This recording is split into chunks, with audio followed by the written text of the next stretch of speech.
Hello, everyone. Welcome back to the Chancellor Slaughter. We have our second game of day 2 on the record card. This time it's going to be a clown set between Ignorance and Valhalla. Once again, I'm joined here by Georgie. Georgie, are you excited to see some clown action right now?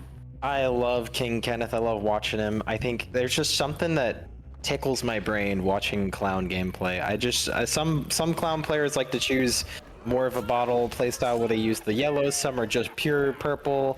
But it's just always fun to kind of see how they create these anti-loop situations. We can see Mabo maybe a little bit more eager to use both bottles instead of just one. Just gonna break the pallet and look at this build. I mean, it's pure, maybe not pure anything, but it is just kind of a standard build. We got rapid brutality because Clown doesn't really bloodlust, but hold that thought, we got a potential fast save, but no! Mirko's off of the timing. Just a little bit too early. That could have been an insane start, really slowing down the momentum of the killer here, but no flashlight save is going to be coming in, and that's going to be the first hook of the game with a pain res as well.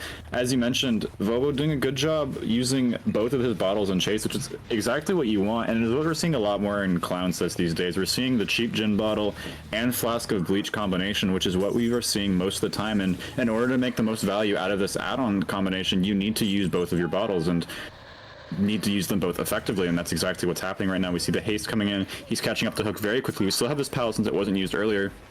That's gonna be the slow coming out onto our Adam, and Vavo just going to be dropping this and going over here to this Renato player and downing him on the filler pallet here. We could see another potential flash save as Adam has been playing around for his teammates for this last little bit, but it could also lead to another tag, as Clown is pretty good at getting tags and survivors when they're not perfectly in position here. So if someone's waiting around here in moments like these, you're just going to get tagged anyway because it's an M1 killer, and we see the Nia is here as well for the pallet save. So there is not a lot of gen pressure to be had at this moment because they're trying to keep this player in the game for as long as possible.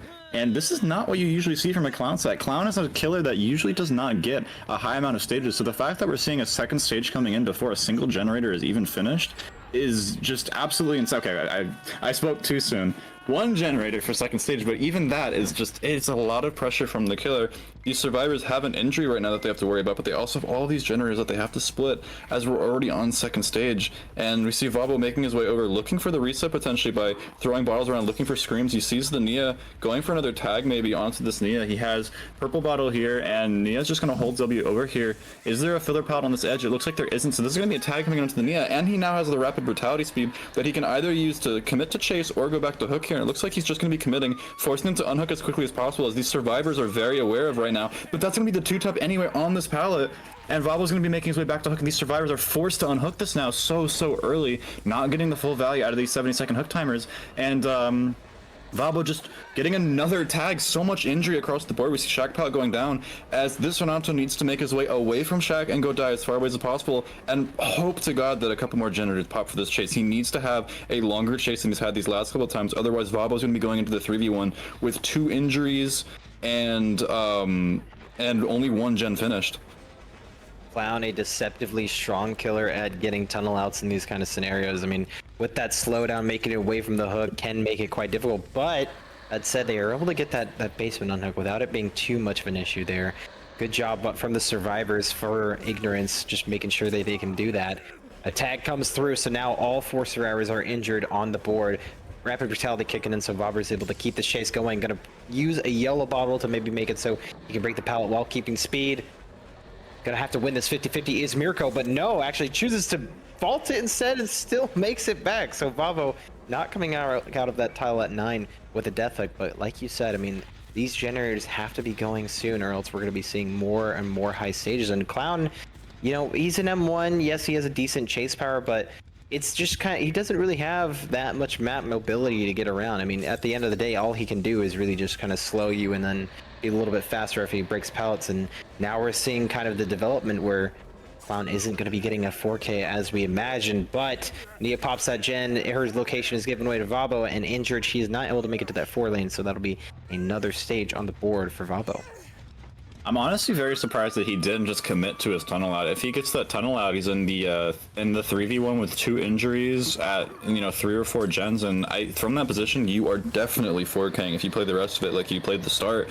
But dropping that tunnel out, letting it get reset is actually allowing the survivors to recover from their current position, although these survivors do not seem very hasty to get their resets going, as we see a lot of pressure on these gens. They just want to get these generators finished, as they know that they're, as soon as Renato gets found, he's going to be chased, and Vabo is also aware of this, but is just going to be going for these downs on these survivors, not quite able to get that down on the pallet. Right now, he's just going around spreading the pressure on these survivors, trying to get as many as he can, and trying to get those pain hooks going to slow down the gen pressure that they've been putting up right now, as they haven't been resetting. And Vabo's very aware of this too. He knows that they haven't been resetting.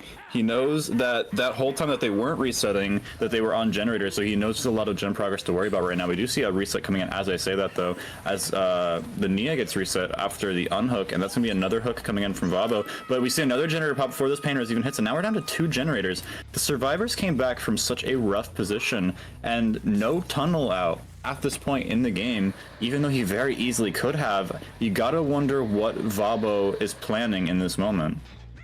Yeah, maybe just going for a fresh hook playstyle, just kind of expecting to get out at this point and just being okay with it and just trying to get as many freshes for his team as possible. But maybe with that how fast that early first down was, I'm questioning if that was the right play. But either way, does find a chase onto injured Mirko here at the tile at the broken bus. Mirko going to chain it properly into the next pallet at mid 12, but no, a good mind game for Vabo. Just going to swing through that pallet, take it down onto Mirko.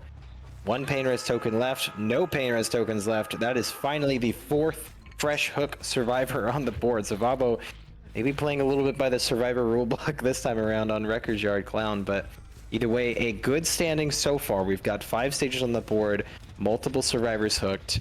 Now it's just all up to Vabo to see if he can clean it up. I mean, like you said, getting to that 3v1 is so crucial because, like it or not, with all these, even if you're getting these tags relatively quickly, you still have 4 survivors to deal with and occupy on the map, and there's just no way as a standard M1 clown you can pressure that all on your own.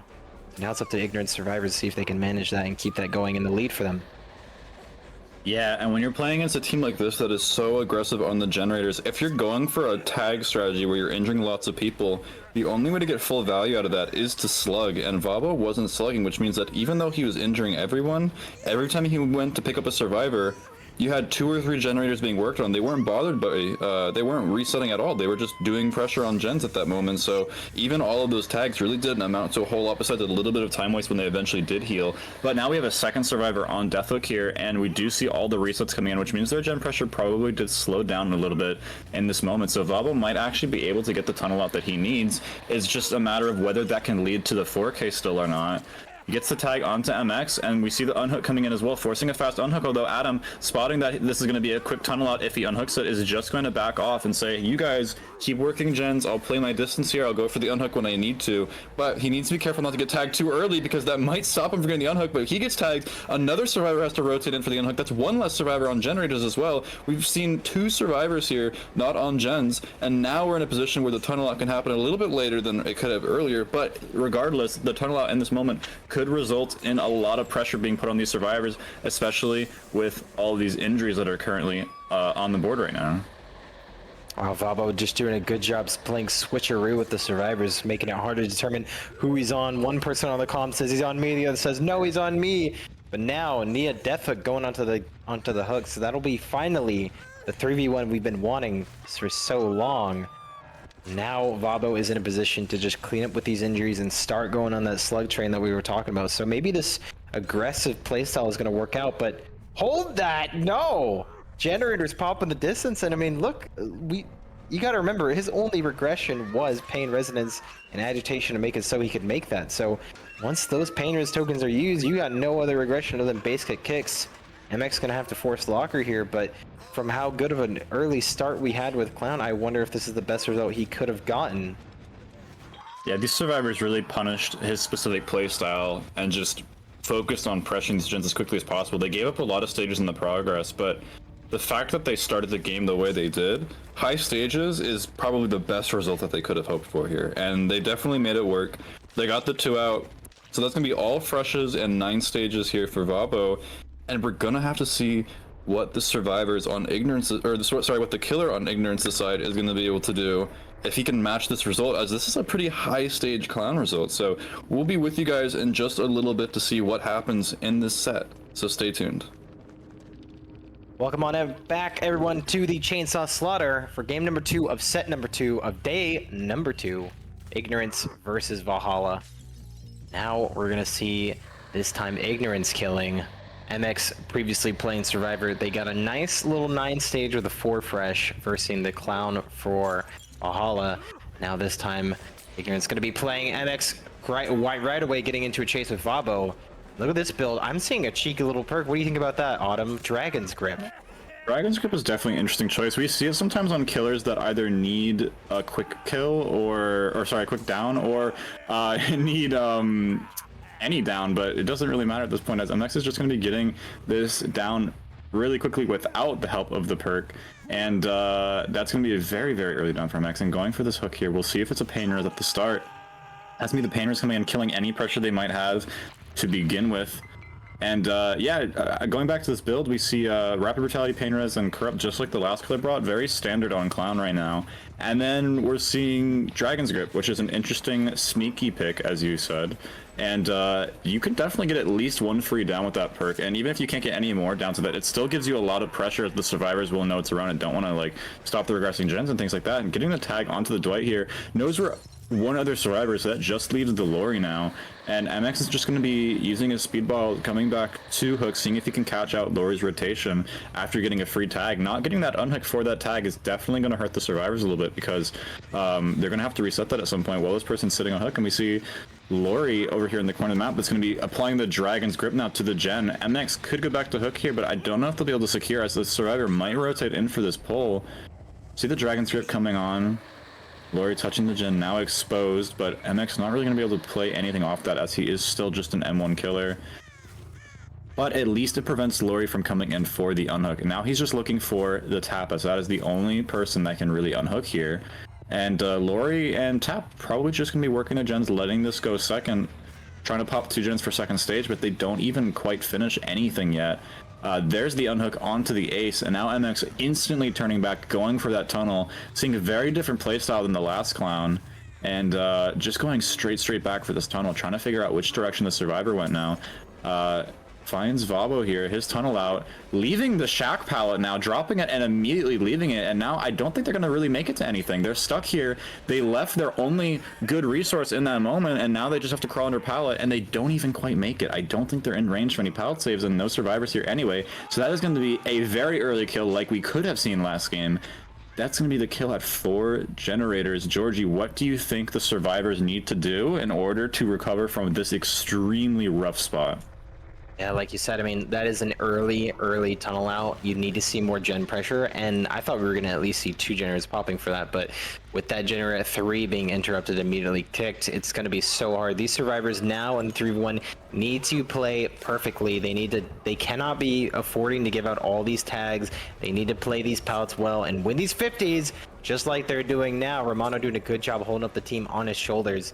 It's so important that you're able to play the 3v1 in a stealthy playstyle. I mean, look, you don't have the time to be in chase and resetting and going for unhooks. It's all about going to be pre-stealthing, pre-leaving these generators to strong tiles, making it just very difficult. I mean, you've got to be starting the chase before you're in the chase, you know, like where the HUD indicator is showing it. So, like, MX has got his work cut out for him with these survivors if they play that kind of playstyle. But at the same time, in the 3v1, those injuries do stack up. And it was kind of interesting, you brought it up earlier with Dragon's Grip, how if you touch that gen, not only are you at risk of just going down yourself, but you can't really help the team. I mean, you're kind of out of commission for a bit with you being exposed and just an immediately potential slug. So it's almost like a double whammy in the fact that it just forces that survivor to like not be able to interact with the rest of the team. Our Dwight is on calm spirits, so not really shrieking. Eric's not able to quite pinpoint his position. He's able to avoid a swing, but eventually will go down on the pallet. And yeah, this is just a horrendous start. I don't know how the survivors are going to come back other than stalling these unhooks and injuries. Yeah, and MX just going for another Painters here. We do see Generator finally getting finished, but we have progress here. This is what got Painters right next to the hook as well, which means Lori's probably not too far from here. Someone's going to have to rotate in for the unhook, and we already see that Romano is injured. Finding scratch marks over here, there's the Lori working on the gen a little bit further in, and now since MX knows where both of them are, he can just honestly, he can just camp this if he wants to. He can choose to just camp this, which is exactly what he's going to do. If Lori goes over to that gen, he can go kick it if he wants, but with Romano being injured, he knows that no one can really save this. No one can punish him for camping this besides just working the gens. And it looks like he's going to go over and try to force the unhook early, go for a chase here, but he gets the free tag onto Lori here. And now Romano has to unhook in this moment, and it's just a question of whether he was even around for the unhook, as he is injured and might have been playing it safe. MX going straight back to hook, and does the unhook even come in?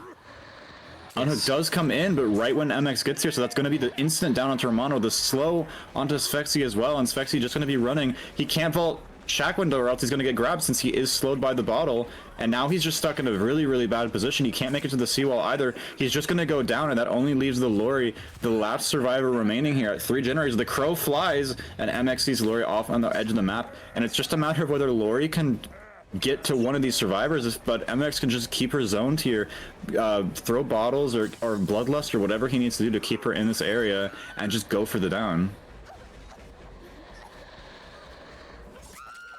Yep, and now we see yeah, the strength of Clown getting into that 3v1 Lori, gonna be slugged on the edge of that pallet, and yep, you get to that 3v1, you start slugging everyone. Like, look, we saw that rapid brutality proc and him coming over with the yellow bottle speed. You're not able to even make that unhook in time. And then another benefit with Clown is when you're slowed, you always medium vault. You cannot fast vault unless you vacuum it before the slow officially applies to your survivor. So you would be able to be grabbed.